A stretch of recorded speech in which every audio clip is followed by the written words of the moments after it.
எதுக்கு இந்த மாதிரி வளர்ந்த பொண்ணுங்க வந்து சின்ன பொண்ணு மாதிரி ஆக்ட் பண்ணி பேபிஸ் மாதிரி க்யூட்டாக கிரிஞ்ச் பண்ணுறேன்னு நினச்சி பண்ணுறாங்கன்னு சத்தியமாக நமக்கு தெரியல. அது ரம்யாஜு வந்து நேற்று வந்து சபரியை வந்து கூப்பிடுறாங்க, அங்கே வா வந்து எனக்கு தலையை எப்படி தடை விடு, நான் தூங்கிடுவேன் அப்படின்னு சொல்லிட்டு. உடனே அவர் நீ போய் தூங்கு, எனக்கு கை ஏதோ இதுக்கு அப்படின்னு சொல்லி அதை வந்து கட் பண்ணி விடுறாரு. இருந்துட்டும் திரும்பியும் வா வா இல்லை இப்படி கொஞ்சம் இப்படி வச்சா நான் பண்ணிடுவேன் அப்படின்னு சொல்லிட்டு பேபிஸ் கேட்குற மாதிரி இப்படி பண்ணுறாங்க. சத்தியமாக இது காலங்காலமாக ஹீரோயின்ஸ் பண்ணிட்டு இருந்தது. அது இப்போ வந்து அந்த பிக் பாஸ்லேயும் பண்ண ஆரம்பிச்சிட்டாங்க. குழந்தைங்கள மாதிரி யாராலையும் க்யூட்டாக இருக்கவே முடியாது. எவ்வளோ தான் ட்ரை பண்ணாலும் அவங்களோட க்யூட்னஸ்ங்கிறது அவங்க ஃபேஷியல் எக்ஸ்ப்ரெஷன்ஸ் கிடையாது, அவங்களோட இன்னசென்ஸ் தான் அது வெளியில் க்யூட்டாக தெரியுது. இது இன்னசென்ஸே இல்லாமல் சும்மா ஃபேஸை மட்டும் அப்படி க்யூட்டாக வச்சா நல்லா இருக்க போகிறது கிடையாது.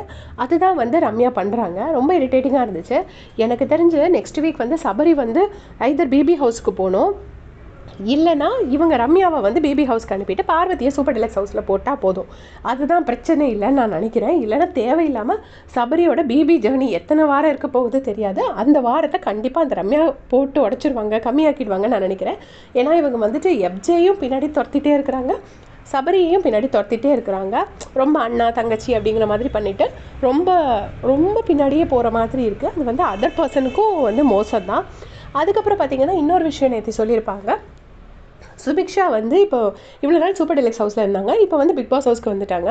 இங்கே வந்து பார்த்திங்கன்னா இங்கே வந்ததுக்கப்புறம் அவங்களுக்கு நல்ல சாப்பாடு எல்லாமே கிடைக்கிது. அப்போ வந்து ரம்யா சொல்லுவாங்க, சுபிக்ஷாவை பார்த்தீங்களா, வாழ்வு தான் அவளுக்கு, இங்கே இருந்த வரைக்கும் இங்கே நல்லா சாப்பிட்டா, அங்கே போனோடனே அங்கே நல்லா சாப்பிட்றா, அவளுக்கு எல்லாமே கிடைக்குது அப்படின்னு சொல்லிட்டு சுபிக்ஷாவை பார்த்து ரம்யா சொல்கிறாங்க. ரம்யாவும் சுபிக்ஷாவும் ஃப்ரெண்ட்ஸாக தான் இருந்தாங்கன்னு நான் நினைக்கிறேன்.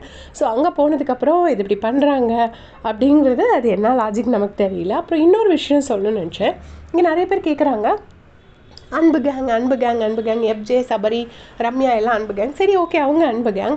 அப்போது விக்கல்ஸ் விக்ரமும் சுபிக்ஷாவும் வியானாவும் அவங்க 3 பேர் கூட அண்ணா தங்கச்சி அன்பு அதில் தான் ஒரு கேங்காக இருக்காங்க. ஸோ அது கூட ஒரு அன்பு கேங் தான். பார்வதி திவாகர்னா அது ஒரு கேங் தான், அதுக்கு பேர் நான் சொல்ல விரும்பலை. ஸோ இப்படி ஒருத்தரும் கேங்காக தான் இருக்காங்க. ஒரு கேங்கை மட்டும் ப்ரொஜெக்ட் பண்ணுறாங்க அப்படின்னா அந்த கேங் பற்றி எனக்கு தெரிஞ்சு அவங்களுக்கு வெளியில் நல்ல பேர் இருக்கிறதுனால உள்ளே வர்றதுக்கு முன்னாடியே அவங்களுக்கு நிறைய நெகட்டிவ் பிஆர் ஒர்க் நடந்திருக்கோன்னு நான் ரொம்ப ஸ்ட்ராங்காக பிலீவ் பண்ணுறேன்.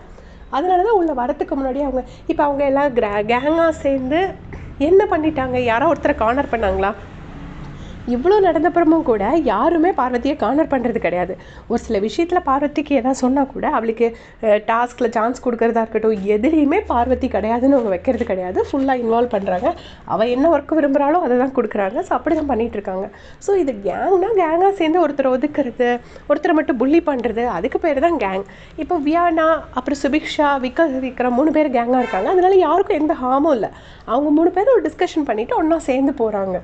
ஸோ அது வந்து இது கேங்னா அதுவும் கேங், இது கேங் இல்லைன்னா அதுவும் கேங் இல்லை. உங்களுடைய கமெண்ட் சொல்லுங்கள்.